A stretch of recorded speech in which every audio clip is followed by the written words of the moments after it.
Hi, Ljiljana ma'am. I hope you're doing well today. Yes, I am. Thank you very much. Okay, so we are really grateful to have you today. And before starting with the chat session questions, I would like to introduce you to the viewers of this chat session. So today we have Professor Ljiljana Markovic from European Center for Peace and Development, University for Peace, established by UN. The topic that you presented in the conference was AI and the emerging paradigms in the education. So, as you have presented this topic, that is AI and the emerging paradigms in the education. So, I would like to know more about your research. So, can you explain your research in a nutshell? Yes, I will try to. Let me just say first how very honored I am to be able to address Eurasia and this wonderful research audience, this world community of scholars and researchers. Well, in a nutshell, my work has been connected with exploring the paradigms of education, because education is a key asset to any country and to the world at large. Without education, we don't have development. We just cannot have development. So, because I'm working at the European Center for Peace and Development, as you rightly pointed out, which is a part of the United Nations University for Peace, I'm trying to find out what kind of education is best, is most conducive to the developing countries, to any country in the world which strives to reach a higher level of development than the present one. And this is important because development allows us to live better, to produce a better education in the future cycle, and to catch up slowly but surely, to catch up with the highly developed countries of today. We do not wish to be the periphery of the world any longer. We wish to close this gap between the highly developed countries and the developing countries. And there are various things I'm exploring in this, but the form that the education as such should take is crucial because, as you know, we all live now in the 21st century. And sometimes we are trying to close a gap, a development gap of even 200 years between our countries and the highly developed countries. So we have to be extra clever. We have to have the best method in order to achieve this. And, in our century, in our day and age, knowledge is the most important form of capital. So, not buildings, not machines, not equipment, but knowledge. Knowledge is the best and most important resource that we as human beings have. In order to increase this knowledge, we have to invest in education. We have to make our education efficient, and hence the new paradigm. What does the new paradigm teach us? Well, it teaches us how to use ancient philosophy and modern technology.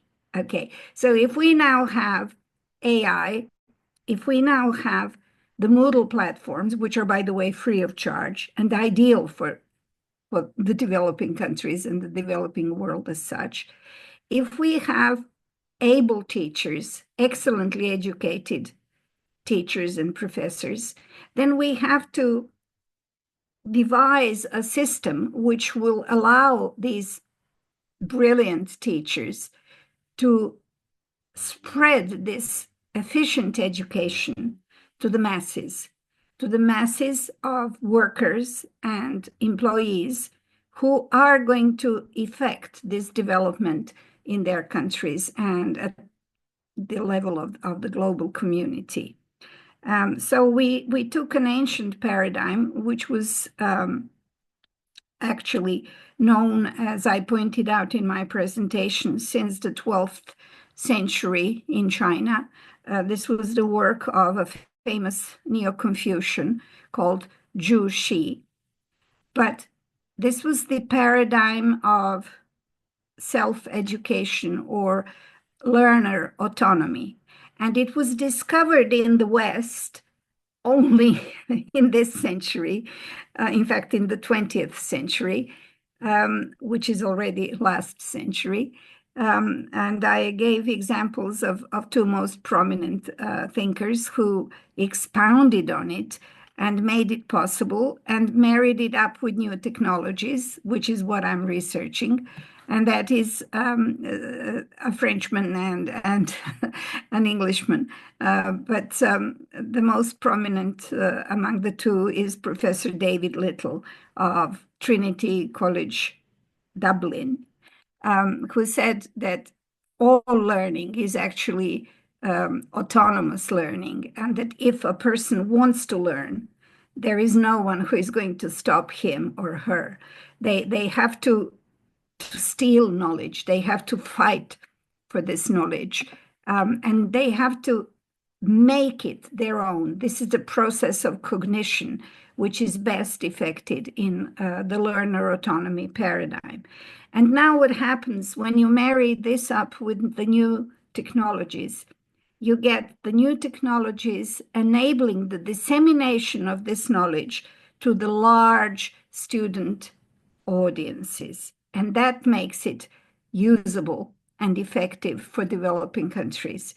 Of course, it is also effective in the highly developed countries, but there, at their best, most elite universities, it has always been present. You had tutorials. You first of all had small groups. You were teaching small classes. And you were then having individual tutorials once a week in each subject with your professor. And that was the same effect as the learner autonomy, because this professor would test your cognition and make it happen if it had not happened by reading the literature. But this is not something we can do with classes of up to 200 that we are normally teaching in poorer countries. The country where European Center for Peace and Development is situated is Serbia. It's a poor country and it's a developing country, which is situated in the heart of Europe, but it is on its path to development. We are doing our best to develop this country, Serbia, and to develop the whole of the world, because we believe that we all have the same needs, and those needs are primarily for knowledge. So this is what I'm doing, and I think it's very crucial to resolve this, to make this one grade up into a new paradigm. Because when you cannot resolve your problems in the existing world, in the existing paradigm, you have to go into a new paradigm. You have to make a takeoff into a new world and find the solutions there. So this is autonomous learning coupled with AI and with new technologies. And this is a promise for our better future as a humanity. Thank you for sharing your research in a nutshell.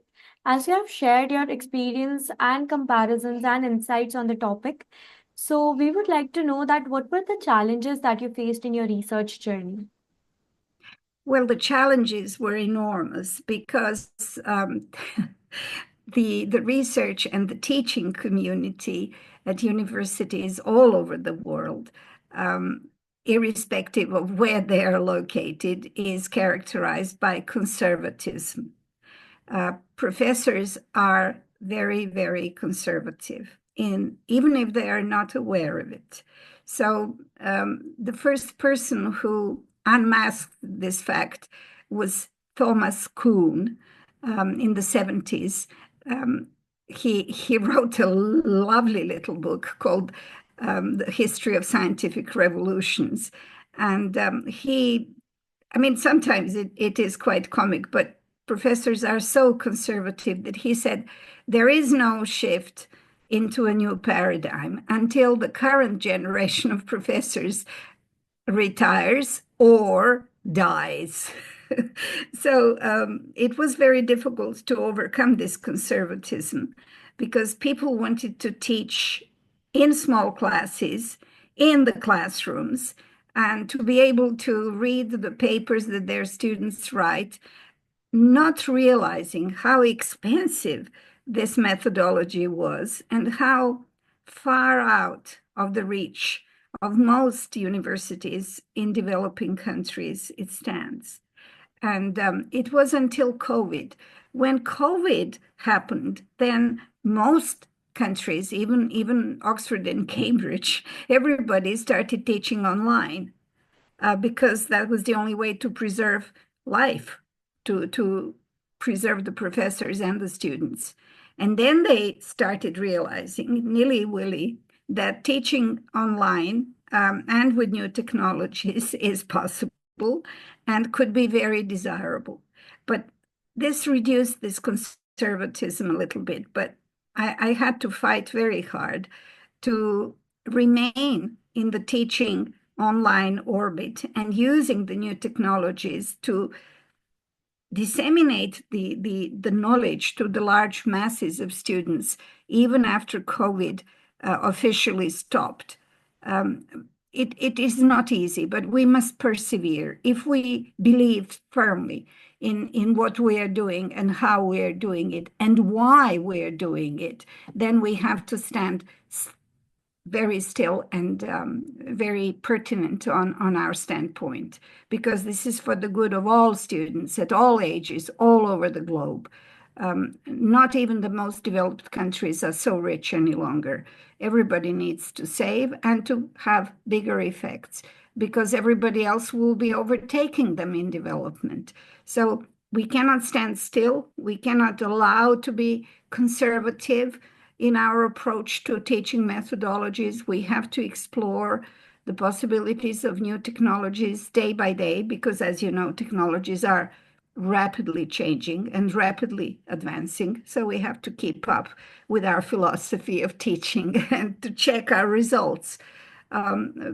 So that was, well, that is what keeps me going, because this terrible conservatism and rejection of logic is omnipresent. Nobody wants anything to change. Everybody wants the world of teaching to remain just the same as when they were studying 50 years ago.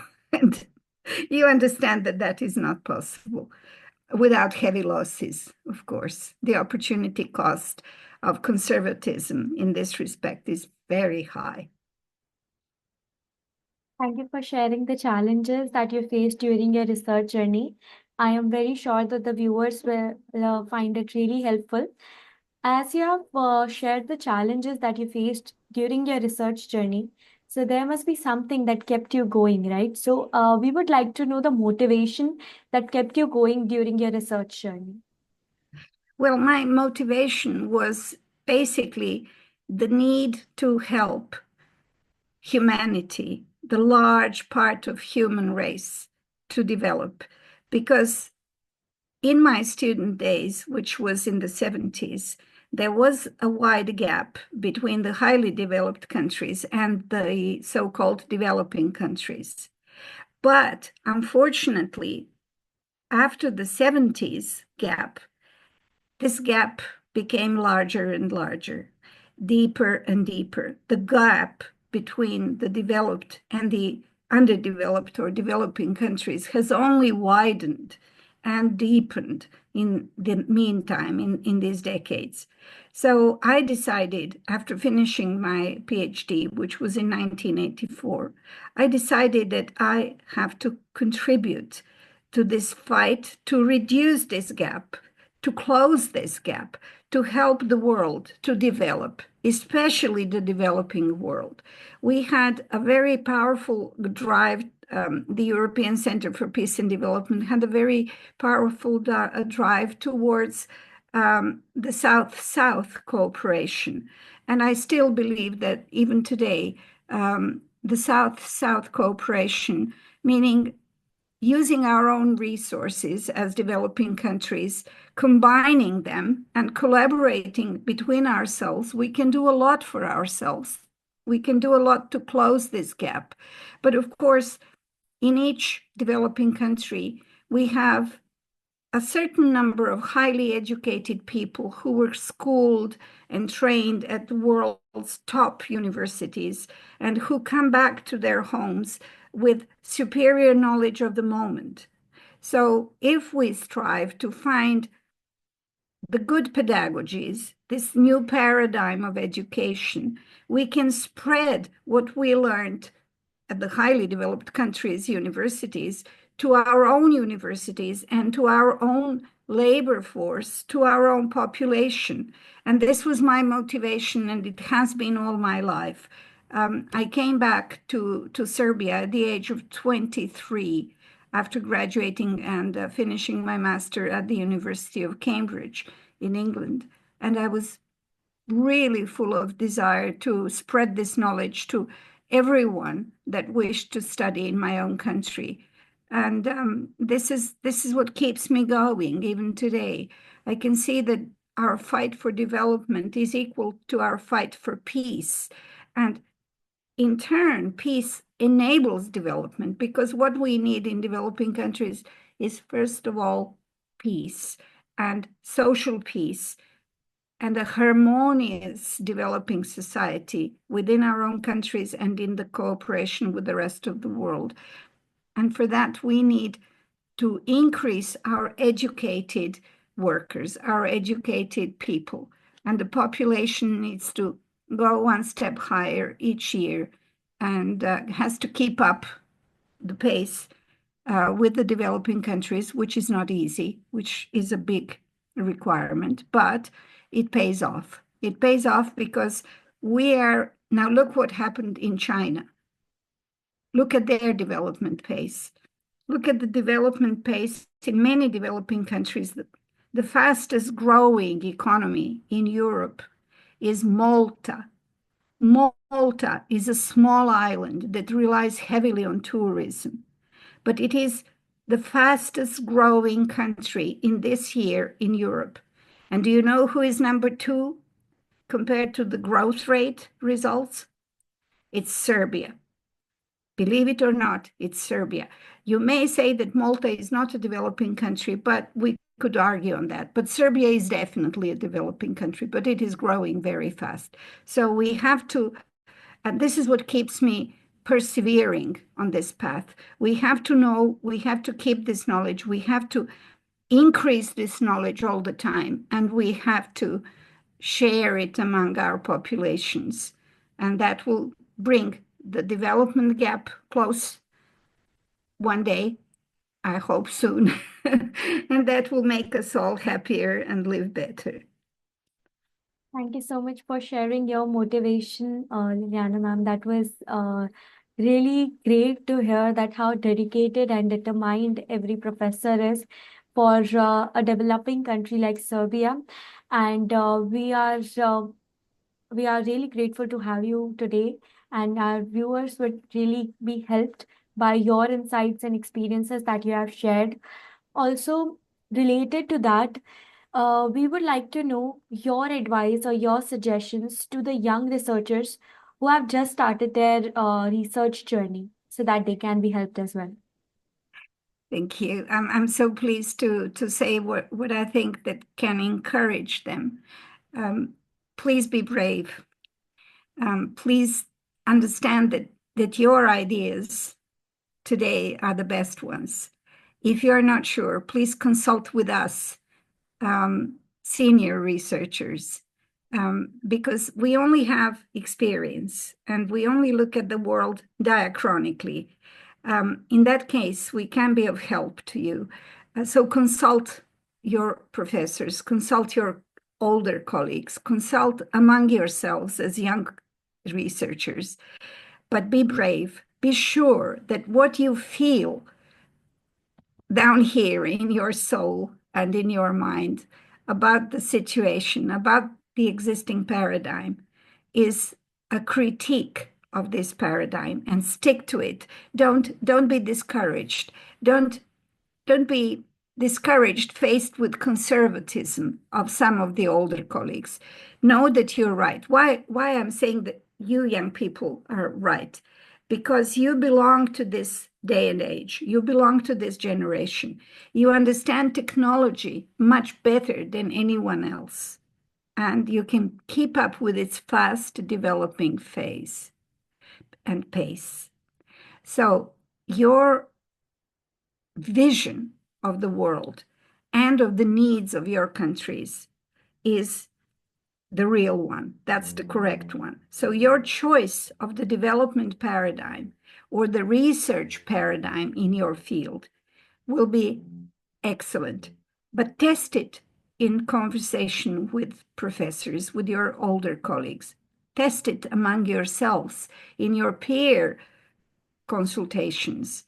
And don't ever be shy to present your views at the Eurasia or other world conferences, because we can give you a feedback. You see, we can tell you what we think. And then in this clash of views, a friendly clash of views, we can progress. You can increase your capacity for research results, but never give up. It's not easy. It's not instant. There are no instant solutions, but with hard work and with good feeling and with a good sense of direction, tested in conversation with your peers and your professors and your seniors, you will find the joy, the absolute joy of research and the absolute joy of development, because with research, the development of a field, of a discipline is possible. And that will contribute to the development of your countries and of the humanity of the world as a whole. That's my advice. So just be brave and be persevering. Thank you so much for sharing your advices and suggestions to the young researchers. I am absolutely sure that they will be completely helped by it and they will apply it in their research journeys.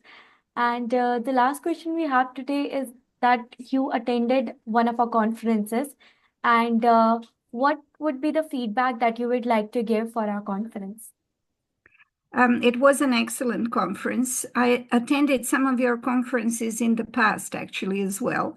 But I had some accidents. I broke my left shoulder, right arm, left ankle was injured, and the worst of all, I fell and I broke my hip, and I had an operation. So I was absent from public life for about 2 years.